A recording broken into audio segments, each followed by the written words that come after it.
El mono que asesinó, de Horacio Quiroga. La terrible aventura comenzó en el jardín zoológico. Una mañana en que nuestro hombre se paseaba bastante aburrido de una jaula a otra. Sus pasos los llevaron ante el puercoespín, personaje tan espinoso como modesto, pues casi nunca se le ve fuera de su gruta.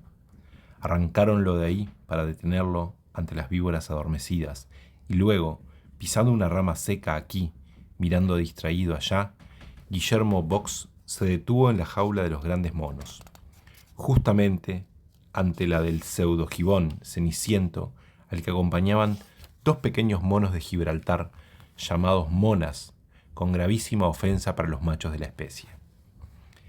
Este gibón, que se sentaba cruzando las piernas en el borde de la jaula, serio, aburrido, filosófico, murió en 1907, atribuidamente de pulmonía, como Sayan. Ocupaba la jaula oeste del redondel y era el único mono que valía algo en el jardín, pues solamente en su jaula se leía: precio de este animal, 600 pesos. Ahora bien, este mono, durante los 20 días que duró su presunta enfermedad, no estuvo en la jaula por la sencilla razón de que había sido robado. Y quien fue a morir en ella, con una feroz puñalada en el cuello, sin conservar de hombre más que el alma, fue Guillermo Box. Todo esto en circunstancias letales, que lo fue que al principio fuera entre Box y el gibón un extrañísimo episodio, convirtiéndose después del robo en muy otra cosa. Así, nuestro hombre habíase detenido ante la jaula del gibón. El mono, cruzado de piernas como de costumbre y sujeto de los barrotes de la jaula, miraba hacia afuera, con una expresión, si no de observación, por lo menos de aburrimiento. Y como el aburrimiento viene siempre en pos de la mucha observación, el mono observaba en verdad.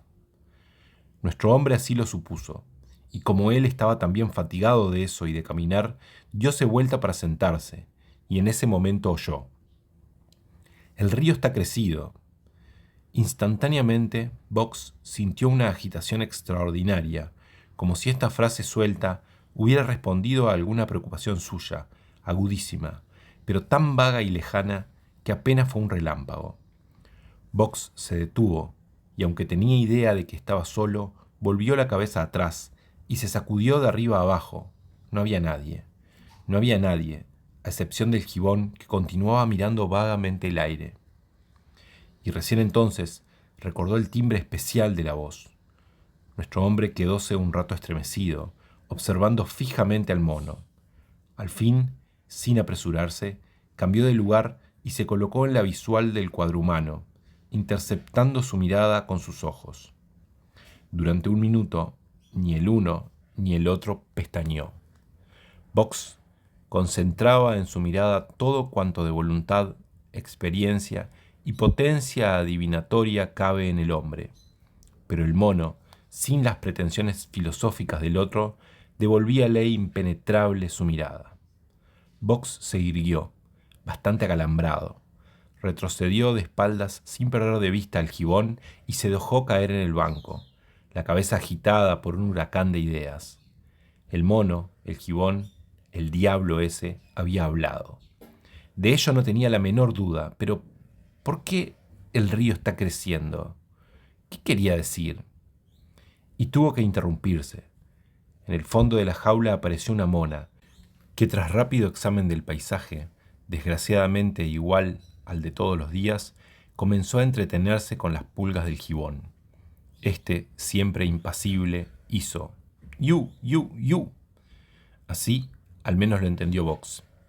La mona, de un salto, cayó sobre los barrotes del centro y, fijando los ojos en Box, lo observó un largo rato levantando las cejas sin cesar. Luego volvió al lado del gibón, apelotonóse contra él y comenzó entonces el diálogo más precipitado que haya oído Box en su vida. La mona gesticulaba, volviéndose a cada instante a Box. Este, mirando siempre al aire, respondía con parcas palabras. Esto estaba muy bien, pero la frase aquella dirigida a él, ¿qué era? ¿Por qué él había sentido? Y de golpe oyó: «¡Abran la puerta!». Box saltó el banco y, como la primera vez, sintió una angustia intensa y también asombrosamente lejana. Quedóse crispado tratando desesperadamente de recordar. Del fondo, del más recóndito hueco de su memoria, surgía un no sé qué que respondía en un todo a esa orden. Tenía la sensación nítida de que él debía hacer algo urgente que lo angustiaba. ¿Pero qué? Miró a todos lados: las jaulas, el puente, el jardín zoológico, Buenos Aires. ¿Qué tenía que ver un río que crece y una puerta con él? Y sin embargo, él sabía bien que debía haber tenido que hacer algo. Dejóse de nuevo caer en el banco, la cabeza entre las manos, y oyó otra vez: «Ivango, el león». «Sí, sí, pero ¿dónde?», gritó Box, fuera de sí, dando un salto. Durante 5 minutos se mantuvo alerta de terror, presto a una desenfrenada carrera. Y recién entonces se dio cuenta de lo que hacía. Había respondido al mono. Su vida entera habíase sacudido hasta lo más íntimo por lo que el mono dijo. Y ahora precisaba. No era de uno de los leones del jardín de quienes había sentido miedo, era de los otros, porque el río crecía. Como se comprende, lo que pasaba a Box era suficiente para trastornar la cabeza más sólida. Y con ese agravante, los monos vecinos no parecían oír al gibón. Él solo lo oía y comprendía. Tornó a sentarse, y durante 2 largas horas no se movió, mirando obstinadamente al gibón. Pero el animal, siempre cruzado de piernas y la vista vaga, no volvió a hablar. Box se fue al fin. Alejóse paso a paso, pues llevaba esta verdad rotunda. Había un mono cualquiera de jardín zoológico, un mono comprado en cualquier parte, que el público veía indiferente todos los días porque era tan estúpido como los demás. Y ese mono tenía sobre él una influencia poderosísima. Para deducir la luz posible de esta extraordinaria cosa, Box planteóse el problema de este modo. 1. Había un mono que hablaba. 2. Hablaba para él solo. Jamás, por lo menos, había oído decir que un mono de nuestro jardín hablara. 3. Decía frases sin sentido. 4. Y estas frases sin sentido tenían para él un profundo significado, del cual no alcanzaba a darse cuenta, pero que sacudían lo más remoto de su memoria. Su memoria. Pero este era el punto directamente herido. Sí, él había hecho algo antes, pero muchísimo antes, que respondía en un todo a la frase del mono. El río está creciendo. Abran la puerta. Box se detuvo y trató, hundiéndose en el abismo de su memoria, de recordar qué era eso. No sentía nada ahora. Había visto crecer a los ríos y abrir muchas puertas, pero no eran ellos. Al reanudar la marcha, advirtió que se había detenido frente a la jaula de los leones. Ivango, el león. Tampoco eran esos los leones que lo habían aterrorizado. Y entonces cayó de pleno en lo más extraño de todo. Él sabía que quería decir Ivango, puesto que había respondido enseguida: sí, sí, pero ¿cómo? Es de suponerse ahora lo que, para un hombre sensato, puede significar ese pequeño misterio. Entender una lengua que no se conoce, expresada por un mono, y sentirse agitado como un títere por lo que éste dice. Pero si, como se ha dicho, Box era una persona sensata, hay cosas muy superiores a la cuerda razón. El estado de Box subordinado a un cuadrumano no era alentador. E insistiremos en lo que para nuestro hombre tenía más de chocante la aventura. Si se tratara de un mono especial, rarísimo, ello podía acaso halagar a un bimano, pero sentir su vida ligada a un gibón cualquiera, manoseado por peones y cuidadores, porque era un mono como todos los demás, es profundamente denigrante. De este modo, Box hizo cosas de las cuales jamás se hubiera creído capaz. En pos de 4 días de lecturas ensañadas en cuanto puede decir Brehm sobre monos, y de otras tantas noches repletas de sueños, y estos de monos, monos y monos, perdió Box el último resto de sensatez que le quedaba con esta historia. y fue la quinta mañana a ver a un amigo suyo, asiduo de círculos espiritistas. Necesito que me des una recomendación para doña María. El amigo, extrañado, pues siempre había dudado de Box de esas cosas, lo observó temiendo una burla. Pero como la expresión de un sujeto que ha soñado la noche entera con monos no debe ser común, el amigo repuso inmediatamente: cuando quieras. Enseguida. Si no hay urgencia, mejor es el domingo. El fluido... No, necesito ir enseguida. ¿Puedes darme una tarjeta ahora mismo? El amigo escribió 2 líneas y una hora después, Box sometía a la intérprete espiritual este problema. ¿Qué relación hay entre la vida pasada de Guillermo Box y el río está creciendo? Abran la puerta, Ivango el León. Al cabo de 10 minutos llególe la respuesta. La primera frase significaba el rápido desarrollo que había tenido el cuestionante de su juventud. El río era la vida. La segunda significaba la buena instrucción que el mismo Box había recibido, la puerta de la ciencia. Y la tercera, más difusa, quería decir que los espíritus fuertes de poder, león igual a fuerza, velaban siempre por Box. Box quedó bastante iluminado en lo que concierne a las buenas intenciones que para él tenían los espíritus, y muchísimo más oscuras que antes sobre aquel misterio. Pagó con todo, y el tormento recomenzó. ¿Cuándo? ¿Cuándo podría saber eso? Tan bien lo hizo que el gibón, el maldito mono ceniciento, concluyó por echar afuera sus otros pensamientos.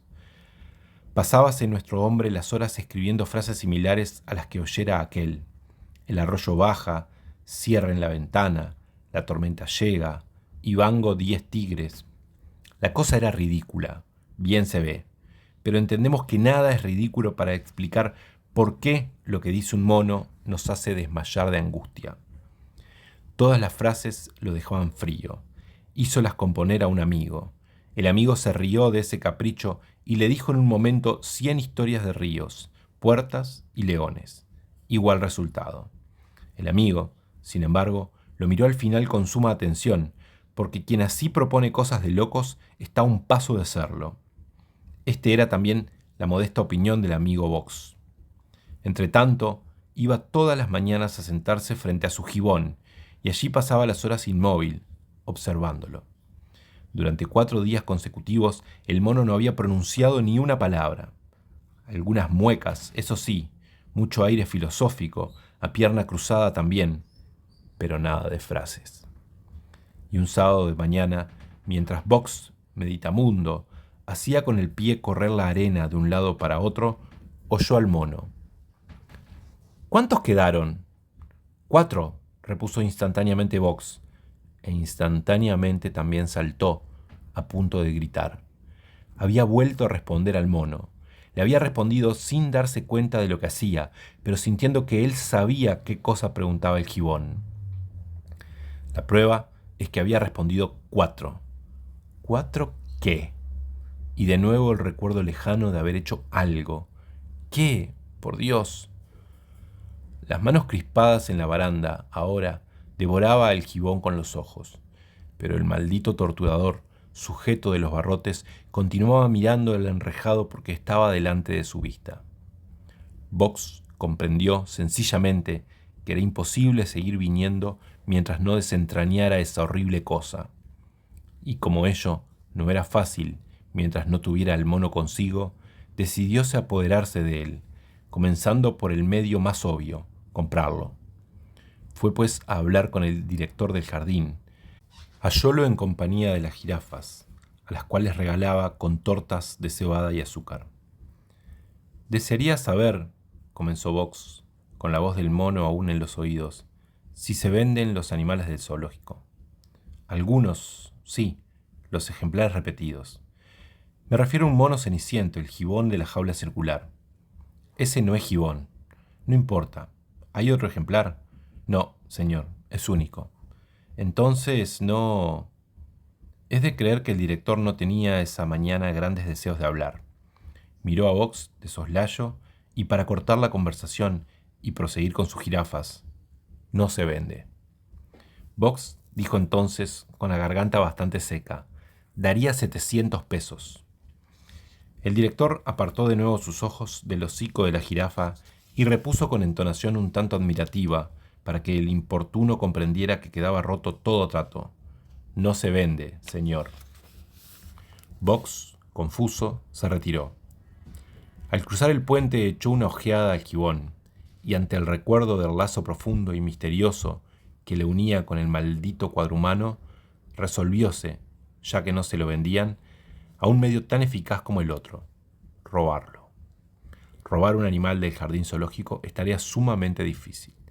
Tan difícil que, considerados los deseos que de ello habrá habido más de una vez, nunca se ha llevado a cabo. Al decir nunca exageramos, pues Box robó el gibón. Lo robó en persona, sin dejar de él más que su recuerdo y un inequívoco olor a gibón en la jaula que ocupó. Una tarde, 20 días después de la entrevista de Box con el director, este recibió una carta así concebida. Señor director, creo deber mío participarle que se va a robar uno de los grandes monos de la jaula circular. Supongo que esto es suficientemente explícito. N.N. Por una asociación de ideas bastante feliz, el director, apenas leída la carta, recordó al individuo que cierta mañana le propuso comprar el gibón. Se dijo. Dios me perdone si el comprador intempestivo no tiene mucho que ver con esto. Sin embargo, un director de jardín zoológico conoce bien a su personal. Estaba seguro de él, y sobre todo de los cuidadores de monos. Robarle un mono tendría que ver. A pesar de todo, y aunque riéndose de tan ridícula probabilidad, dirigió sus pasos a la jaula en cuestión. El sol caía ya, y los peones se ocupaban en ese momento de encerrar a los monos. Entró en el recinto y echó una ojeada certera a puertas y rejas, y se sonrió. No había que temer. Pero los anónimos son cosa más fuerte que la sonrisa de un director de jardín zoológico, y este fue también al parecer del aludido. Por algo, sin embargo, me han hecho la denuncia, se dijo pensativo. Podría tratarse de un loco, pero ni el estilo ni la letra son de loco. Y en cuanto a un bromista, no los hay con esta concisión. En consecuencia, y sobre pretexto de higiene, hizo a los peones 2 o 3 preguntas. Los hombres tenían la cara de siempre, pero no en balde se reciben anónimos. Parecióle, vaguísimamente, que uno de ellos no lo miraba bien a la cara. Con todo, había a los 2 días logrado olvidarse de todo, cuando recibió otra carta. Debo comunicar por segunda vez al señor director que uno de los monos, el Ceniciento, va a ser robado antes de 5 días. N.N. Tornó a murmurar el director. Esto tampoco huele a burla. Un sujeto que escribe así ha pasado ya de la edad y del espíritu de la broma. Y dado que para el director era lógicamente imposible una tentativa de robo que no surgiera de adentro, su desconfianza del peón de mirada esquiva se acentuó. Sería menester vigilarlo y ordenar especial atención a la ronda nocturna. Y esto tanto más, cuando al día siguiente un amigo suyo envióle una tarjeta así concebida.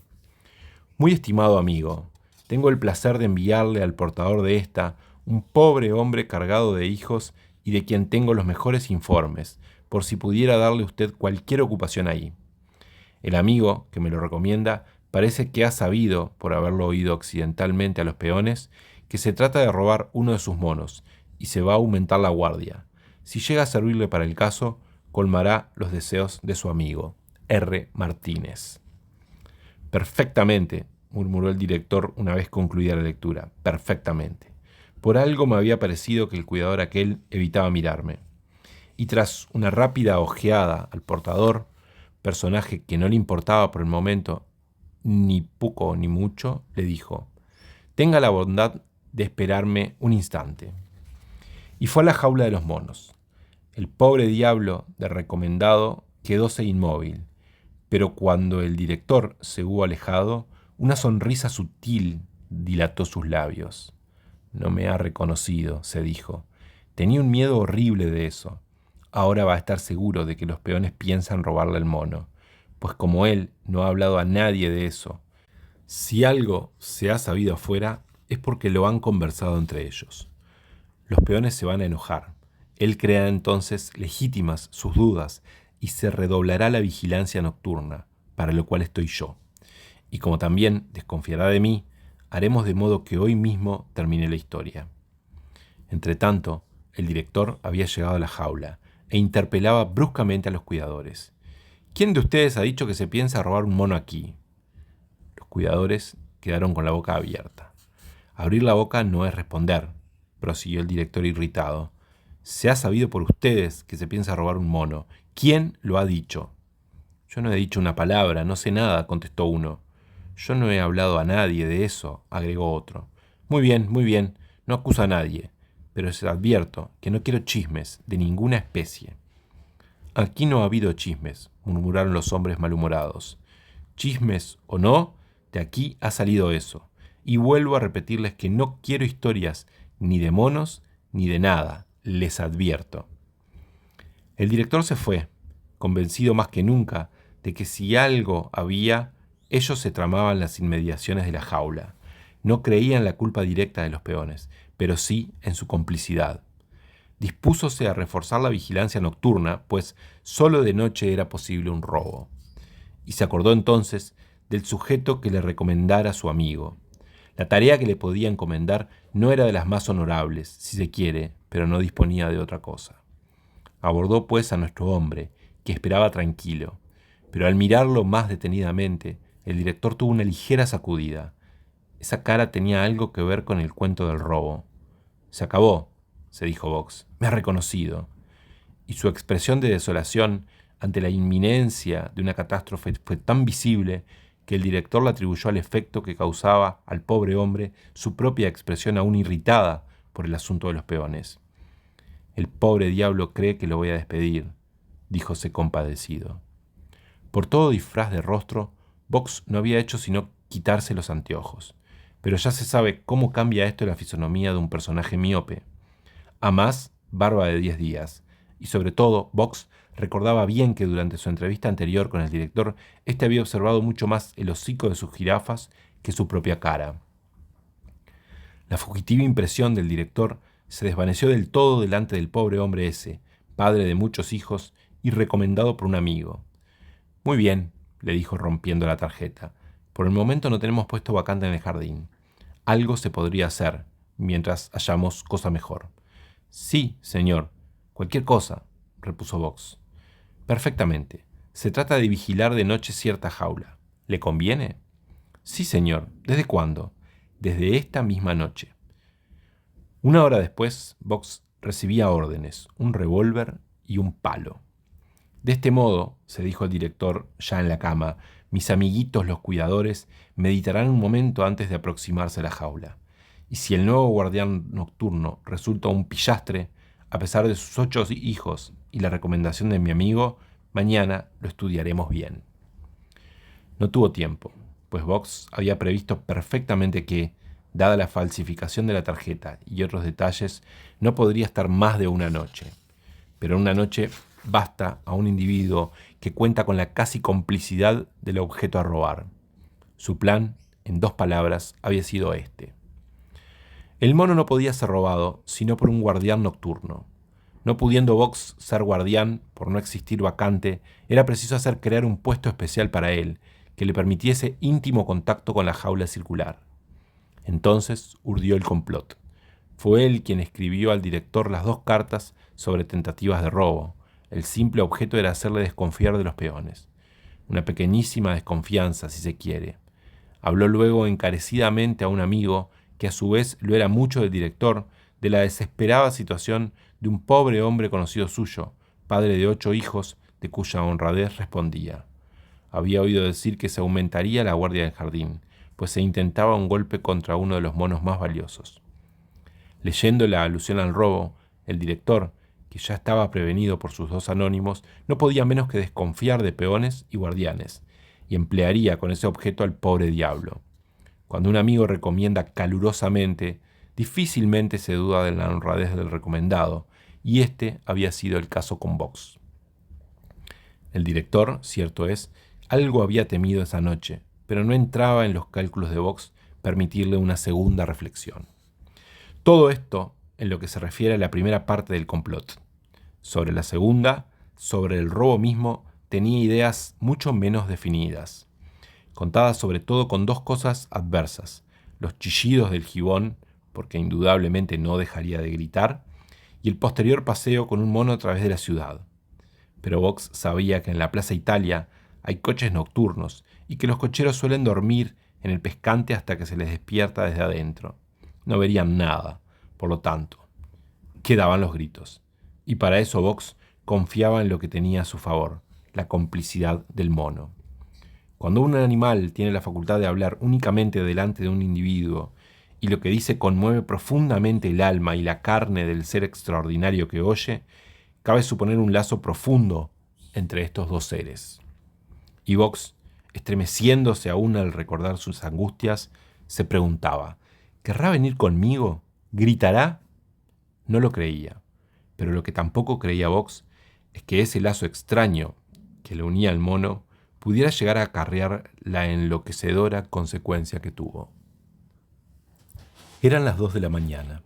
La noche estaba oscura y sumamente fría. El jardín dormía en silencio. De vez en cuando el chillido de un águila, el rugido de un león rompían aquel. Allá, en el extremo opuesto, otro animal contestaba y al rato todo volvía a caer en profunda paz. La ronda sobre todo era denunciada con graznidos de inquietud, gruñidos sordos que se apagaban en cuanto la ronda proseguía adelante. Box, con su sobretodo grandísimo que le tapaba las manos y dejaba al aire el cuello, no hay cosa que dé mayor sensación de pobreza que un sobretodo así, paseábase frente a la jaula circular. 3 veces había llegado hasta él la ronda nocturna. ¿No hay novedad? Ninguna, había respondido Box. Ahora esperaba a aquella que debía llegar de un momento a otro. Pasaron sin embargo 20 minutos, que a Box parecieron 10 horas, pues tenía los pies helados. Llegó al fin la ronda. Tampoco había novedad, y los hombres se alejaron hacia la pagoda de los elefantes. Cuando los pasos se perdieron y hubo corrido 1 minuto, Box pasó la barrera y con una ganzúa forzó la cerradura de la puerta. Ya estaba adentro, pero no veía nada. Mas por mínimo ruido que hubiera hecho, un mono lo sintió y lanzó un brusco chillido. Box quedóse inmóvil, conteniendo la respiración y los latidos de su corazón. Sentía que los monos todos se habían despertado y con el oído atento escuchaban. Pasaron así 5, 10, 15 minutos de angustia, y de pronto Box comprendió su error. Había entrado sigilosamente, provocando un natural terror en los monos. Debía, a costa de todo, mostrarse. Bruscamente encendió un fósforo, haciéndolo girar alrededor de su cabeza, y enseguida una serie de golpes sordos le anunció su éxito. Los monos se habían lanzado adelante y estaban con la cara pegada a los barrotes, muertos de estupefacta curiosidad. Sin apresurarse fue a la jaula de su gibón, descorrió la llave y apagó el fósforo. Quedóse de nuevo inmóvil. Alrededor de él, en las tinieblas, sentía siempre a los monos atentos. Un cinocéfalo comenzó a bramar sordamente. Box no se atrevía a encender otro fósforo por temor de que se pudiera ver el reflejo de afuera. Pero debía ahogar otra vez el creciente espanto de los monos, y se decidió a hablar. «Cuidado con hacer barullo», ordenó en voz baja, suponiendo que los monos estuvieran acostumbrados a esta frase. Mas el efecto que le hizo a él mismo su propia voz, dirigida en la oscuridad a los monos, fue bastante fuerte. Abrió temblando la puerta de su jaula y antes de que sus manos se hubiera introducido en ella, sintió en su garganta las 2 férreas manos del gibón. «¡Maldición!», rugió Box ahogándose, y mientras con sus manos cogía las muñecas velludas, hundió violentamente el puño en la dirección del gibón. El golpe fue brutal. Las manos se desprendieron de la garganta y el mono se estrelló contra los barrotes. Durante 2 minutos, 2 largos minutos, la jaula quedó en silencio. Box sentía a su alrededor la respiración jadeante de los monos y a sus pies la del gibón, precipitándose cada vez más. Tenía que irse sin perder un momento. Bajóse, cogió al gibón de la mano y salió con él afuera. Lejos, allá en el templo de los osos, oyó los pasos de la ronda que resonaban sobre el foso. Cerró suavemente la puerta tras de sí y se encaminó con el mono hacia la verja. El enérgico modo con que Box había repelido el extraño ataque del mono parecía haber llenado a este de profunda sorpresa. Así es que no solo había cruzado el jardín llevado dócilmente de la mano, sino que no había opuesto la menor resistencia a trasponer la verja. Con un salto formidable, sin asirse casi a ella, había cruzado el aire, cayendo al lado de Box. Estaban ahora en la calle, en la avenida Sarmiento, desierta y helada. Box miró a todos lados. Allá, en la Plaza Italia, frente a la estación del A, B y B, brillaban los faroles de un coche, pero no se veía el cochero en el pescante. «Debe estar adentro», murmuró Box. «No me conviene». Mas el tiempo urgía. De un momento a otro podía retornar la ronda a la jaula circular y notar su ausencia, alarmando a todo el jardín. Amás tiritaba de pies a cabeza y en su mano sentía el temblor del cuerpo del gibón. Una pulmonía era inminente si permanecían un momento más allí, pero si avanzaban hacia la plaza era fácilmente descubierto. Nuestro hombre jugó entonces sus pulmones en favor de la aventura. Quitóse el sobretodo y se lo puso al gibón, subiéndole el cuello hasta las orejas. Los faldones arrastraban por el suelo y el sobretodo entero, ya bastante grande para Box, parecía caminar solo, lleno de aire. Así avanzaron hacia la plaza, deteniéndose en la casilla de la venta de boletos. En el costado sur, contra el nuevo ensanche del jardín botánico, había 3 coches. 2 de ellos estaban solos, pero en el pescante del último el cochero cabeceaba dormido. Box echó una ojeada al reloj de la estación. Las 3:30. Dentro de 10 minutos la ronda llegaría a la jaula. Y decididamente, esta vez siguió por la vereda del zoológico. Pasó frente al portón de entrada y cruzó la calle hacia el botánico. Pero, en el silencio de la noche, sus pasos resonaban demasiado. Si cualquiera de los cocheros se despertaba, estaban perdidos. Detúvose, en consecuencia, quitóse los botines y las medias sin sentir más ruido que el de su propio corazón. Pasó ante los coches dormidos y se insinuó sigilosamente en el tercero. El gibón se apelotonó en el asiento y Box lo tapó casi con su cuerpo. Entonces tocó en la espalda al cochero. Este se volvió sobresaltado. «Serrano 2244», oyó que le decían de adentro. El áuriga, semidormido aún, trató de mirar por bajo la capota, más para oír mejor que por curiosidad. «¿Cuánto?» «2244». Un momento después rodaban por la calle Sonora, pero el cochero tenía mucho sueño todavía, y 2 o 3 veces estuvo a punto de lanzar el carruaje sobre la vereda. Box pensó llamarle la atención sobre esta maniobra peligrosa, pero se contuvo. «Mejor», se dijo, «así mañana acaso no se acuerde del número».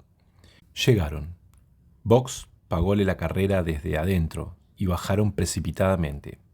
Box tuvo la sensación de que el cochero los miraba y no se equivocó. Al sacar la llave del bolsillo trasero del pantalón, echó una fugitiva ojeada a su hombre.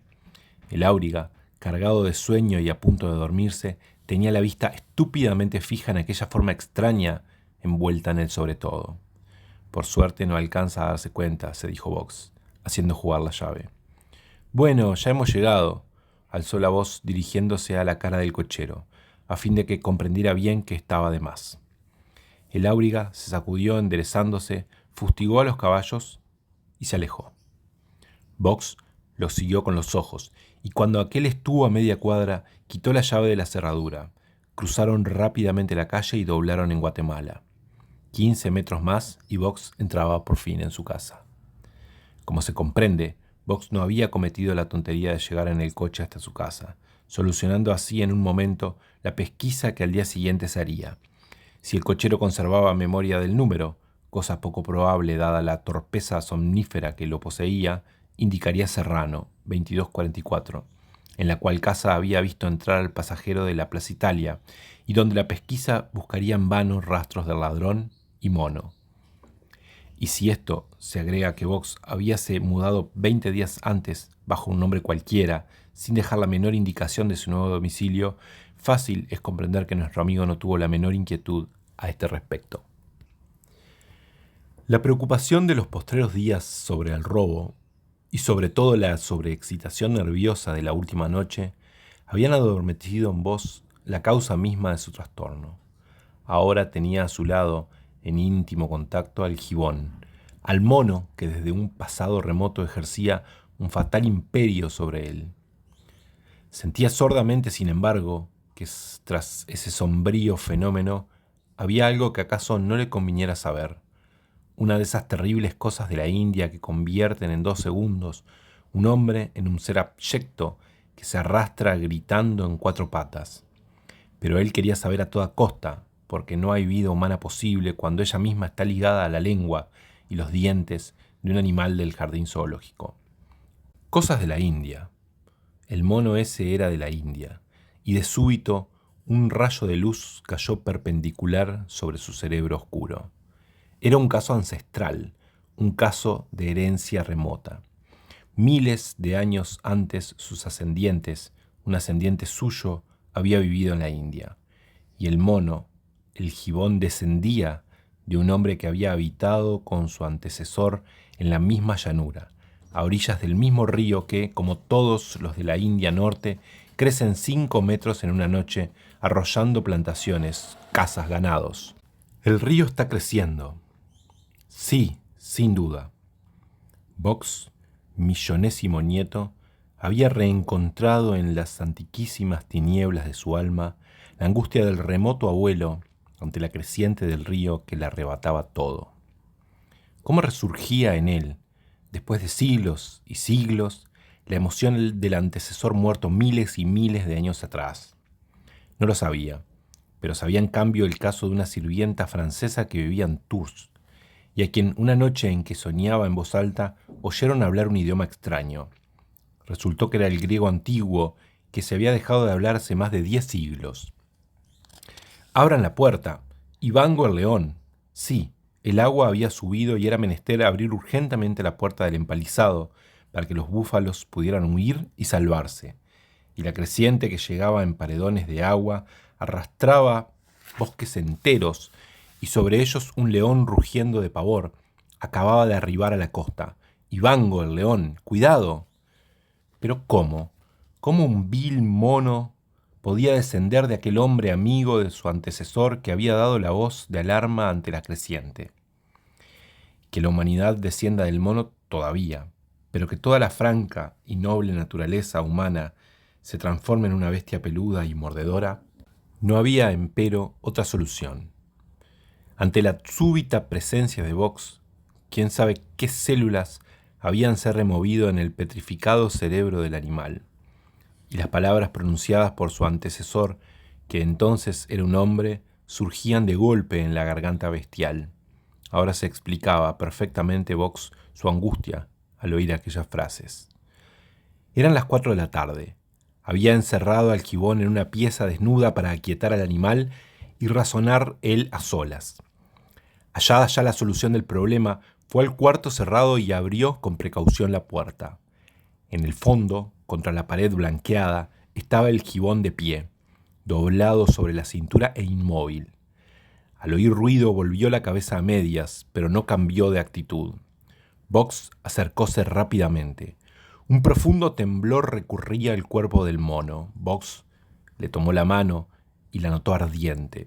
Muerto de inquietud, arrancólo de la pared y abriendo de par en par los postigos cogió entre sus manos la cabeza del gibón. Entonces notó el castañeteo de sus dientes. Box clavó su vista en la del mono. Allá, desde el fondo de las órbitas, los ojos de reflejo verde pálidos, los ojos velados de agónico, lo miraban. En un minuto Box acostó al gibón, lo arropó y salió, cerrando la puerta con llave. Corrió a casa de un médico amigo suyo. «López, vengo a buscarlo para un caso urgente y sumamente raro. ¿Puedo fiar en usted? Se trata de algo que no debe ser sabido por nadie». «¿Entonces?» No, Necesito que venga, pero quiero tener su palabra de médico de que no se sabrá nada por usted. ¿Consciente? Fueron. Aunque prevenido al llegar de lo que se trataba, el médico abrió inmensamente los ojos ante la cama baja en que la bestia arropada tenía la vista clavada en el techo, respirando precipitadamente. Al rato cogió sin embargo la muñeca hirsuta y la pulsó. «Arrime el oído, ¿quiere?», rogóle en voz baja Box. «No se va a mover». El médico auscultó. «Sí, tiene pulmonía», murmuró, y añadió ligeramente sin mirarle. «¿Es el Ullman de la jaula circular?» «Sí, el mismo», repuso Box apresurado. «¿Está mal?» «Tiene una fiebre terrible ahora». El hombre se había vuelto a Box y de pronto oyó a sus espaldas: «¡Ligero! ¡Ha entrado en la pieza!». El médico dio un salto y se volvió, pálido como la muerte. Durante 10 segundos quedóse rígido, con la más profunda expresión de espanto que es posible concebir. Box se estremeció violentamente, como si hubiera sentido en la espalda, bajo la camiseta, la introducción de algún animal frío. Tornóse lívido y su frente se empapó en sudor. El médico volvió lentamente la cabeza a Box. «¿Usted no ha hablado?», le preguntó con la voz ronca. Box tardó un instante en responder. «No, no fui yo», articuló al fin, mientras lanzaba alrededor de él frenéticas miradas de angustia. Pasaron otros 10 segundos en profundo silencio. «¿Usted sabía que hablaba?» «Sí». El médico clavó otra vez la mirada en la cama. «Es espantoso», murmuró. Sintió en el hombro los dedos crispados de Box. «Váyase, es mejor». Ahí llega», surgió de la cama. «¡Cuidado!», gritó Box, dando un salto atrás y señalando con el brazo extendido bajo la cama. «Ahí está, cuidado». El médico se echó violentamente a un lado, tropezó con una silla y cayó. En el suelo aún, y antes de que hubiese tenido tiempo de darse cuenta de nada, vio a Box precipitarse y apagar la lámpara de un soplo. En la profunda oscuridad que sucedió, no oyó el más leve ruido. Lentamente, temblando de pies a cabeza, se levantó sin atreverse a encender un fósforo. «Box», llamó en voz baja. El mismo silencio de muerte. «Box, ¿qué le pasa? ¿Qué le ha pasado?», alzó más la voz para animarse. Igual resultado. No se sentía el más leve rumor. Y de pronto se levantó un chillido agudo, áspero, crispante y salvaje, como una rama que se raja en lo alto, y tras él otro, y otro, y otro. «El mono se ha enfurecido con el delirio», se dijo aterrado el médico, y con un violento esfuerzo de desesperación saltó atrás. Encendió bruscamente un fósforo y apenas encendido lanzó un grito. Contra la pared, acurrucado, retorcido, delirante, estaba Box gritando, con los ojos fuera de las órbitas y la boca estirada hasta las orejas. Él era el que chillaba de ese modo horrible. El mono dormía pesadamente. Al ver la llama tranquila del fósforo, Box se calló, miró al médico y quedóse estupefacto. Poco a poco fue recobrando su expresión normal, mientras se enderezaba sin apartar los ojos del otro. Un momento después, sin pronunciar una palabra, encendía la lámpara. «Vamos un momento al escritorio, ¿quiere? Le voy a explicar este absurdo». Por fin, esto ya era de hombre cuerdo. Y el médico lo siguió profundamente sacudido aún. Caminando tras él, volvía sin embargo a evocar la postura extraña en que había hallado a Box. Él había visto esa extraña flexión de articulaciones, pero ¿dónde? No era de hombre, eso lo sabía. Box contó todo a su amigo, su paseo casual por la jaula, las palabras del mono, su angustia, el robo, sin decir cómo, la explicación que había hallado esa misma mañana y la pulmonía del gibón. Ahora comprenderá por qué hace un momento me puse fuera de mí al oír al mono. Seguramente antes, hace miles de años, el antecesor del mono y el mío vieron entrar en la casa un peligrosísimo animal que se arrastraba. Una cobra, capelo, qué sé yo. Y el recuerdo ha sido tan vivo al oír la voz de alerta del mono que no he podido menos de angustiarme, como si viera a la bestia arrastrándose. El médico lo oía con profunda atención. Algo, no obstante, olvidaba a Box. Y sus gritos Dígame, ¿por qué? ¿Qué gritos?, interrumpió Box sorprendido. No se ha dado cuenta. Lo ha hecho inconscientemente, murmuró el médico. Y de golpe, como un rayo, recordó la postura de Box, esa postura de mono. Cuando levantó la vista, vio la de Box clavada en la suya y un largo escalofrío le heló la médula. ¿Qué va a pasar?, se dijo aterrado. La mirada de Box acababa de fijarse en el médico con una intensidad dura y abalanzante, la misma mirada de un animal acorralado ante el cual nos hemos detenido con el palo en alto. No había en ella reflejo de alma humana más o menos encolerizada, sino el brillo lacrimoso y fino de la bestia que va a lanzarse. Y la impresión de tener ante él un animal tornó angustiosamente al médico. Este se levantó con toda la tranquilidad que pudo aparentar, y crispado, sintiendo que sobre el escritorio pesaba algo terrible, recostóse en el respaldo de su silla.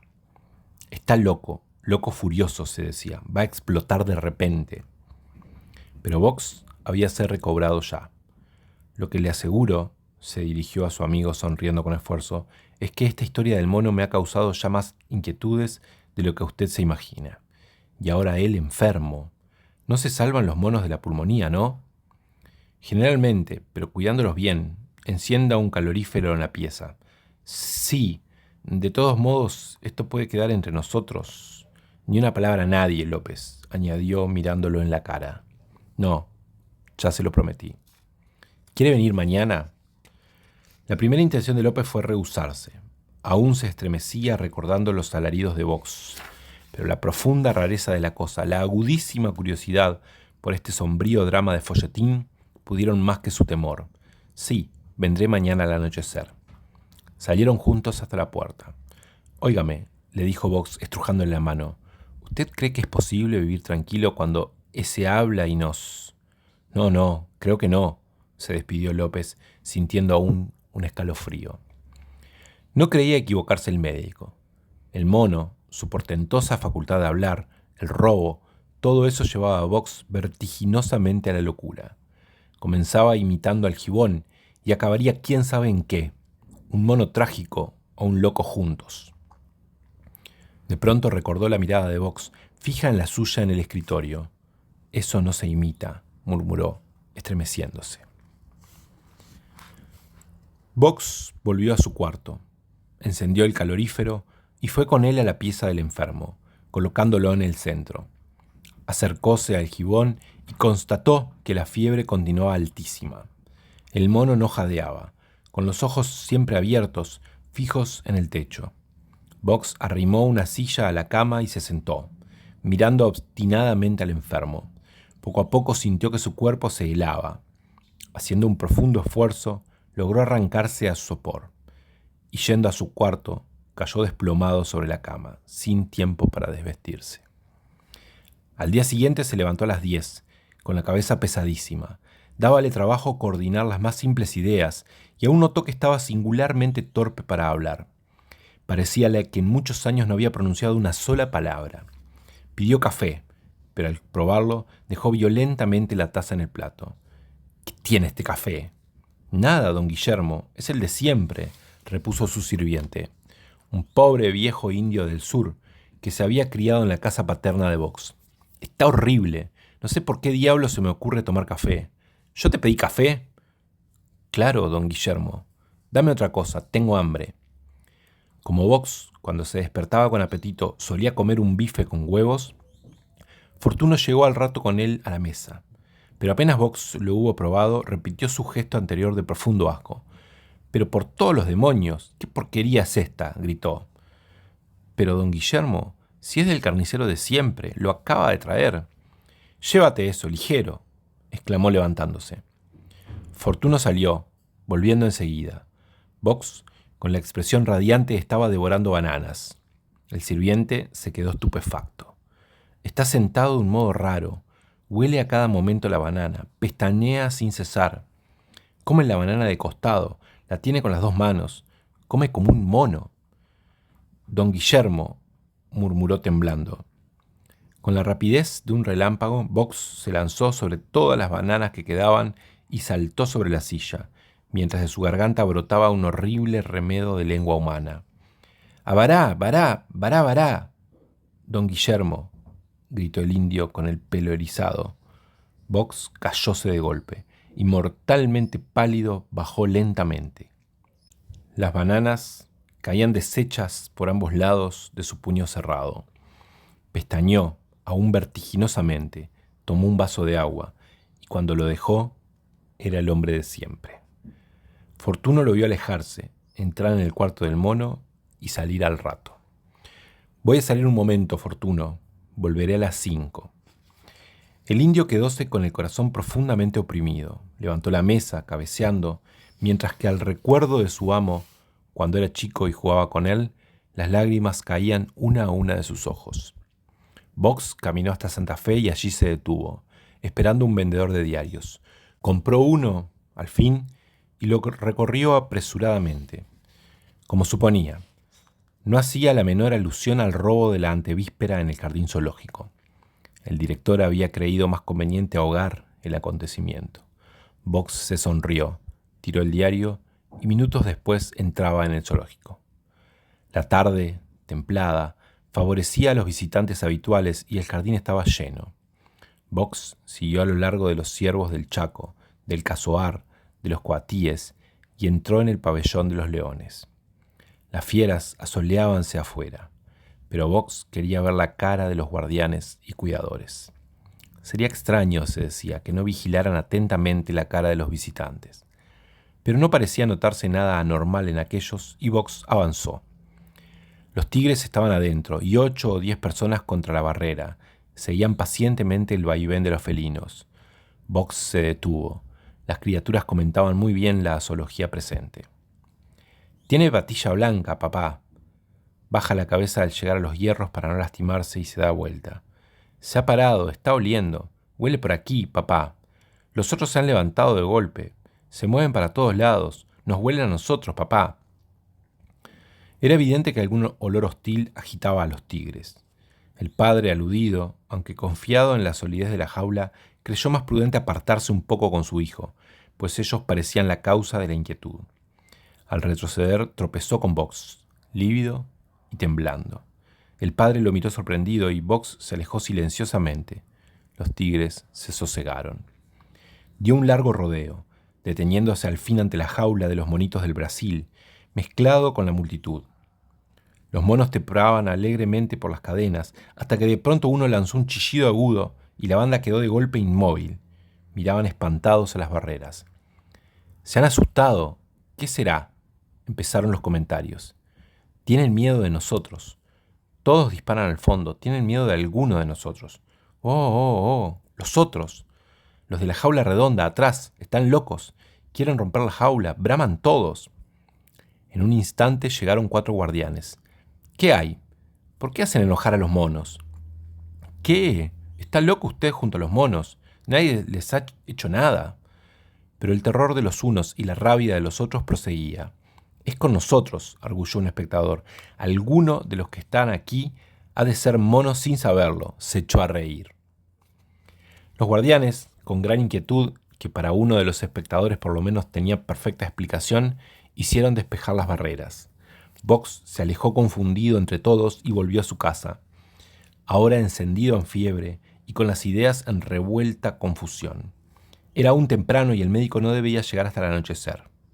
Entró en el cuarto del mono y como estaba rendido, hízose llevar un diván y se tendió de espaldas.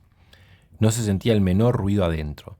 La pantalla de la lámpara proyectaba toda la luz sobre el velador, dejando en suave penumbra la pieza entera. Pasaron 10 minutos. Box yacía inmóvil, con las manos bajo la cabeza. De pronto creyó notar que el cielo raso giraba a todo escape. «Raro, muy raro», se dijo. «Debo tener mucha fiebre». Se oprimió la muñeca y en efecto el pulso galopaba vertiginosamente. Además sentía el pecho oprimido y una fuerte puntada a cada respiración. Tornó a ver girar el cielo raso, y estando así, oyó el ruido de pasos levísimos que se acercaban a él por detrás. «Ah, perfectamente», dijo Box en voz alta, presa del delirio. «Es el señor Mono que viene a visitarme». Prestó oído, pero los pasos habían cesado. No se sentía el más leve ruido. Se sonrió Box. Tiene más miedo que yo el maldito Ullman del maldito director. Imperceptibles, casi, oyó de nuevo los pasos, pero se detuvieron de nuevo. Vamos, monito, tendió Box la mano hacia atrás, por sobre el respaldo del diván, y su mano oprimió una cosa horrible. Esto no es él, gritó Box saltando violentamente. El cuarto estaba en completa paz, pero en la cama yacía el gibón mirando inmóvil el techo. Tengo demasiada fiebre, murmuró Box, pasándose la mano derecha por la frente. Había creído... Tendióse de nuevo, y de nuevo los pasos avanzaron hacia él, pero esta vez quedó indiferente, y parecióle que su cabeza se abría y quedaba completamente hueca, y que algo le arrancaba en su cuerpo de adentro a afuera, a través de la piel. Lanzó un grito y saltó de nuevo. Nada, el mismo silencio. Estoy delirando, se dijo Box. ¡Qué pesadilla! Y lo peor es que creo sentir cierta dificultad para cerrar la boca, y el pecho me duele horriblemente. Acababa de tenderse por tercera vez cuando el médico entró. ¿Mi cliente?, preguntóle avanzando hacia él. Ahí está, no sé, repuso desde la penumbra sin levantarse. López se acercó a la cama y cogió la muñeca del gibón, pero al cabo de un instante sus ojos se abrieron con sorpresa y le colocó la mano en el sobaco. Cada vez más inquieto, inclinóse, ocultó detenidamente el pecho del mono y se incorporó al fin bastante pálido. Este animal no tiene nada. Box se aproximó lentamente con los ojos vidriosos fijos en los del médico. ¿Cómo? ¿Y la pulmonía? Nada de pulmonía, no tiene absolutamente nada. Pero usted, ¿qué tiene? Los ojos de Box brillaban como dos carbunclos. Abrió la boca, pero apenas lo hubo hecho, López se estremeció violentamente. ¡Los dientes, Box! ¿Qué dientes? El médico sintió un hilo de hielo corría por su médula. Los caninos de Box se cruzaban como los de un... Tengo mucha fiebre, murmuró Box. Me duele el pecho. El médico lo examinó y al acabar se levantó pálido. Tiene que acostarse enseguida, Box. Enseguida. El mono no tenía nada ya, pero Box tenía exactamente la pulmonía del otro. Sí, me voy a acostar. ¿El mono se puede levantar entonces? Es claro. Y cogiendo al animal de la mano, lo puso de pie. López y Box no pudieron contener un grito. El mono era del alto de ellos.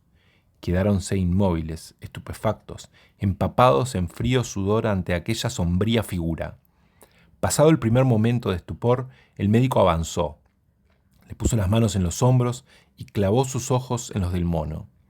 Durante 20 segundos se mantuvo así, y Box, detrás de él, notó el violento temblor que iba invadiendo el cuerpo de López. «Box, óigame», oyó que le decía sin volver el rostro, para que aquél no pudiera notar la espantosa palidez de su rostro. «¿Qué? ¿Ya no habla más el mono?» «No». «¿Y sabe por qué no habla más?» «No». Hubo una pausa. «Bueno, fíjese en esto. El mono hablaba en español, no en indostano, ¿comprende? No es un caso de herencia, es... ¿Me oye, Box?» Como no tenía respuesta, volvió rápidamente la cabeza. Hacia él, cautelosamente, los ojos encendidos, avanzaba Box en 4 patas. «Box, Box, se está degradando, se está...» gritóle López, levantándolo violentamente. Box se estremeció, miró fijamente a su amigo y lanzó un profundo suspiro. El médico insistió en que se acostara enseguida. «Sí, aquí, en el diván», tartamudeó Box. Sí, perfectamente. Un momento, Box. Y salió afuera. «Fortuno», le dijo al sirviente en voz baja, «esta noche nos vamos a quedar usted y yo levantados».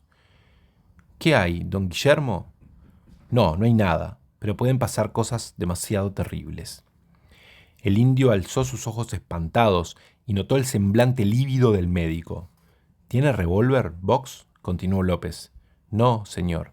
«Bueno, vaya a comprar uno enseguida». Fortuno, lleno de angustia, salió a la disparada. Al cuarto de hora volvió Fortuno jadeante y entregó temblando el arma. «Perfectamente», le dijo López en voz baja. Tiene balas, supongo.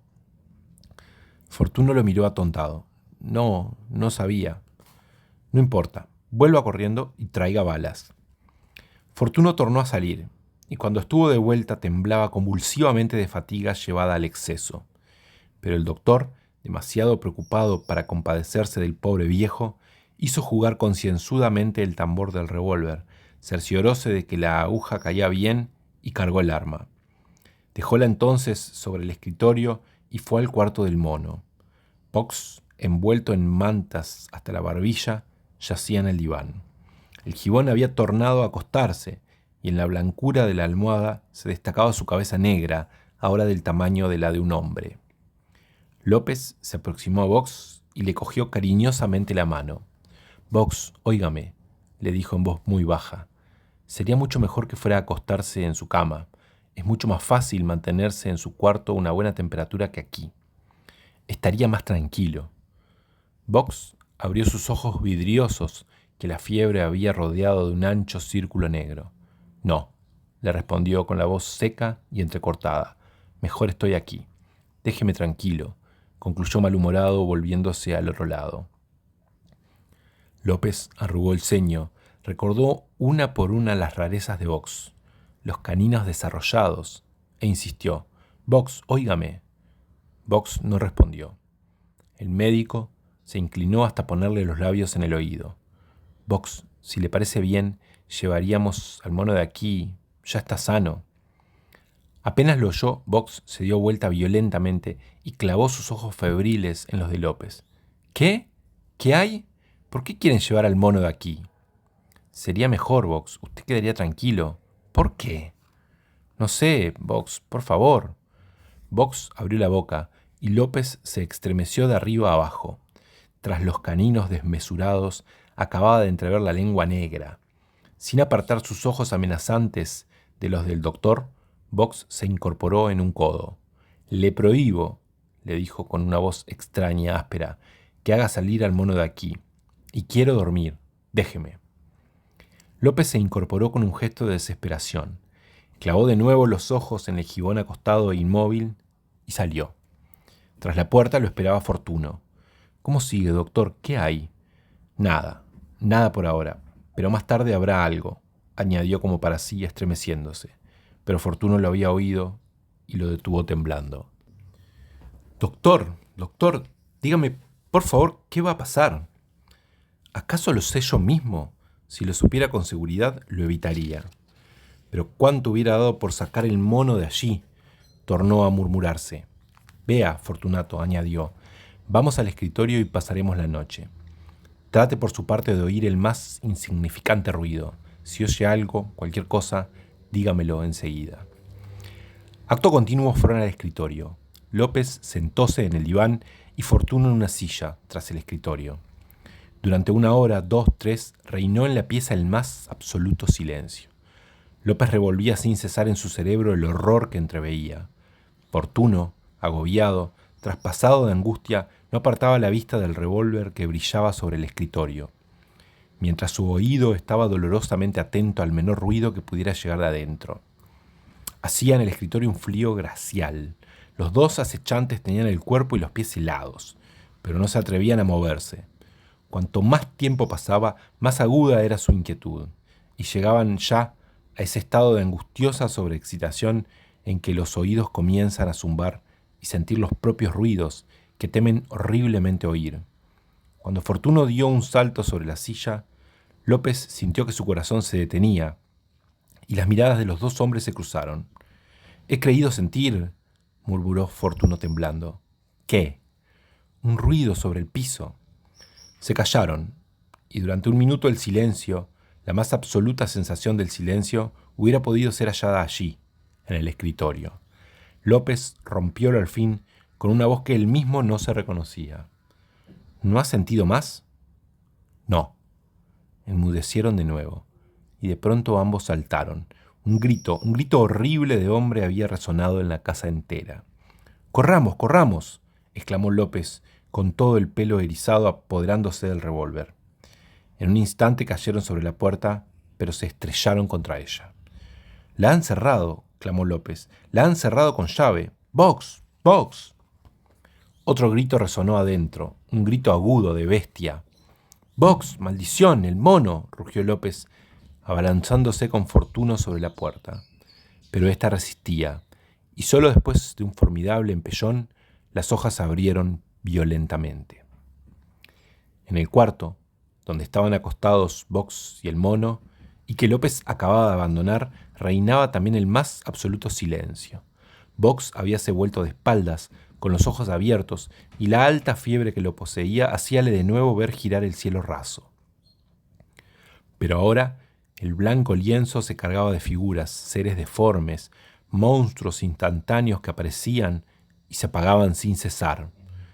Enseguida eran víboras rapidísimas, ovillos de víboras que se enredaban y desenredaban con velocidad vertiginosa. Y todos estos fantasmas del delirio descendían girando siempre, se acercaban a Box, lo envolvían, le quitaban el aliento para ascender de nuevo, y de nuevo bajar hasta él en un vaivén de pesadilla. Así, durante 1, 2, 3 horas. Box continuaba jadeando de fiebre, con los ojos inmóviles en el techo, enormes, brillantes, rodeados de un círculo negro. El delirio proseguía cada vez más intenso. De este modo, parecióle de pronto que en el cielo raso, entre los ovillos vertiginosos de víboras, aparecía una cara enorme y sombría de mono, y la ronda lúgubre descendía cada vez más enloquecedora de velocidad gigante, y con ella el mono que lo miraba fijamente. Y cuando el remolino llegó hasta él, lo envolvió, le quitó la respiración y ascendió de nuevo. Box notó que sobre su pecho hincado y las manos peludas clavadas en sus hombros quedaba el mono inmóvil, devorándolo con los ojos. Box, oyó que le decía, hace 3000 años yo era un hombre como tú, y vivía en la India, en el mismo pueblo que tu antecesor. Solamente que yo era entonces un maestro, un elegido de Brahma, y tu abuelo era un simple pastor de búfalos. Yo lo había colmado de bondades y hecho por él lo que nadie en el mundo. Yo fui quien dio la voz de alarma cuando sobrevino la inundación, y que tú me oíste hace 20 días. El río está creciendo, abran la puerta, etc. Y eso hace 3000 años. Pocos días después, tu antecesor pagó mi bondad y mi cariño asesinándome al vadear el río. Yo era, como te he dicho, un maestro, sin aparentarlo, y debía reencarnar enseguida en una forma más perfecta en virtudes que la que me había arrebatado tu antecesor. Pero Brahma vio que mi alma había quedado manchada. Yo deseaba, ignorándolo yo mismo, vengarme de ti.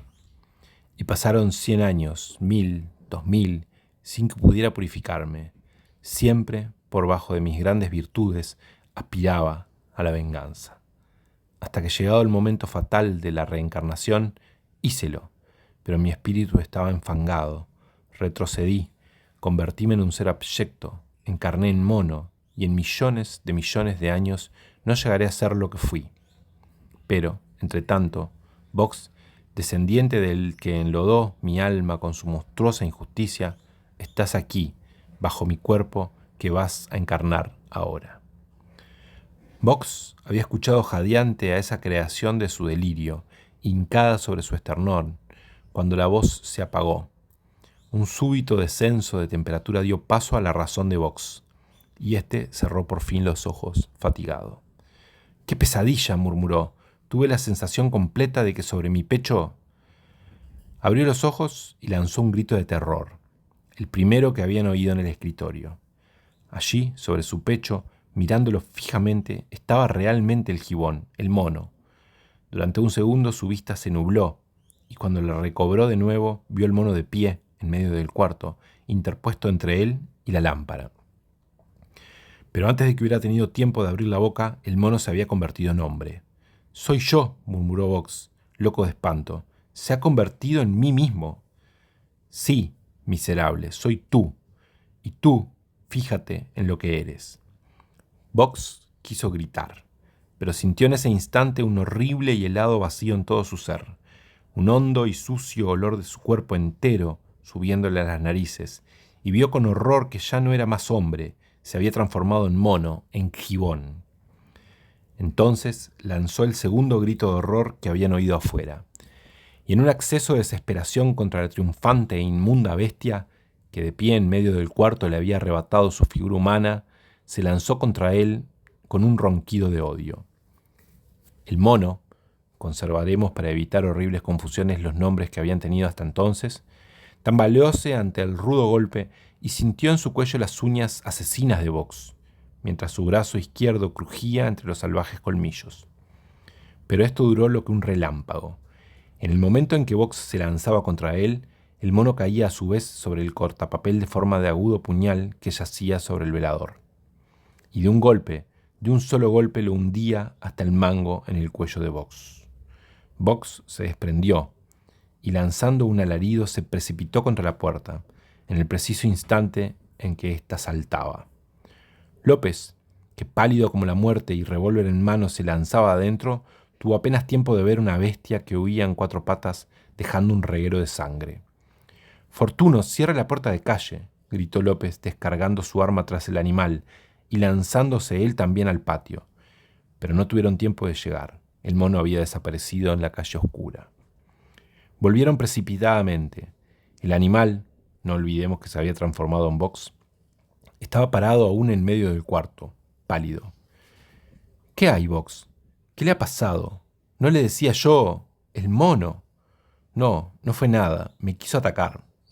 «Es lo que justamente temía, por eso, ¿quiere que le diga lo que temí más que todo, Box?» El mono se sonrió. «¿Un caso de metempsicosis? ¿Que el mono se transformara en mí? ¿No es cierto?» López lo miró hasta el fondo y se estremeció. «Sí, eso mismo. ¿Pero usted no tiene fiebre?» «Bah, no. Ese maldito mono me sobreexcitaba. Pero temía eso, ¿verdad?», agregó sonriendo de nuevo. «Sí», respondió López, con un profundo suspiro de desahogo, secándose la frente empapada de sudor. «Sí, temía eso, pero no me atrevía a suponerlo posible. Figúrese, en pleno Buenos Aires, una transformación así y con un estúpido mono cualquiera». Entretanto, Box corría por la calle desierta. Conservaba toda su razón humana, pero su voluntad de hombre estaba profunda y completamente abolida. Sentíase, a pesar suyo, arrastrado a correr hacia el jardín zoológico, sin que toda su fuerza razonante lograra evitarlo. Perdía sangre, sin cesar, y sus fuerzas se debilitaban cada vez más. A los 200 metros de su casa, un transeúnte trasnochador lo vio pasar corriendo y se volvió de golpe. Le había parecido un perro muy raro, sin alcanzar a deducir más. Pero en la Plaza Italia, un agente semidormido lo vio galopar sobre el adoquinado y lo reconoció. El animal entró en el jardín y el agente corrió tras él.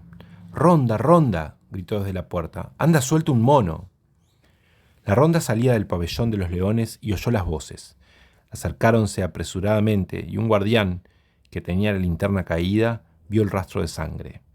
Todos, con las luces proyectadas al suelo, siguieron las huellas sangrientas y tendido ante la jaula que había ocupado antes, hallaron al gibón, desangrado, desmayado, al mono dentro del cual el alma, la vida y el destino de Box estaban encerrados para siempre jamás.